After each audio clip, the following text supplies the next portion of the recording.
அலைக்கும் வரஹ்மத்துல்லாஹி வபரகாத்துஹு. இந்த அருள் பொங்கும் ரம்லான் மாதத்தை நாம் அனைவரும் அடைந்துள்ளோம். இந்த அருள் பொங்கும் ரம்லான் மாதத்தில் அதிகமான நல்லவர்களை செய்யக்கூடியவர்களாகவும் இன்னும் திருக்குரானை ஓதக்கூடியவர்களாகவும் நாம் இருக்க வேண்டும். அல்லாவிற்கு நாம் எதையும் இணை கற்பிக்க கூடாது.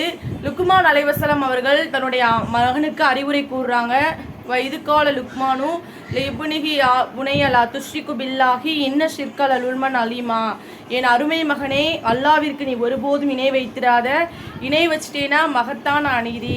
அல்லாஹ் இணை வச்சிட்டோம்னா சொர்க்கத்தை விளக்கப்பட்டதாக அவங்க ஆக்கிட்டான். அவங்க சென்றடையக்கூடிய இடம் நரகமாக இருக்கிறது. அவங்களுக்கு அதன் நாடிவருக்குத்தான் அல்லாஹ் என்ன செய்கிறான்னா மன்னிக்கிறான். அதன் கீழ் உள்ள நிலையில் பாவங்களை மட்டும்தான் அல்லாஹ் மன்னிக்கிறான். இணை வைக்கிறது அல்லாஹ் மன்னிக்க மாட்டான். அல்லாஹ் இணை வச்சிட்டோம்னா அவங்களுக்கு சொர்க்கத்தை விளக்கப்பட்டதாக ஆக்கிட்டான். அவர்கள் சென்றடையக்கூடிய இடம் நரகமாக இருக்கிறது. அஸ்ஸலாமு அலைக்கும் வரஹ்மத்துல்லாஹி வபரகாத்துஹு.